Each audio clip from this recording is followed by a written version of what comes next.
Oh, bumili ka na naman ng bagong laruan ah. Hindi, napanalunan ko lang to. Yung mga bills babayad na. Ha? O, yung tubig. Kuryente.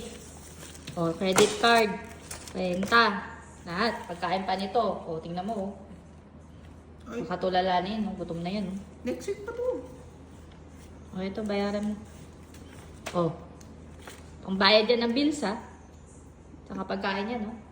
Oh. O. Sige, next week. Next week pa naman. Next week yan ha. Tito Ems, paano naman ako nito? Solid to ah. Baka pwedeng pamain na muna to. Magkano ba to? Oh! Napadayo ka na naman. Akala ko ba wala ka ng budget? Hindi. Meron ng budget. Main ko na to. Magkano ba to? Baka mamaya pambayad niyo yan sa ano ha? Bills niyo sa bahay ha?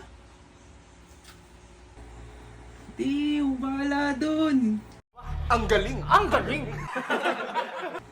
Yung ano, bills. Bahala na. May, di naman yan ano yung mape-penalty. Bahala. Ano to ha? Gago!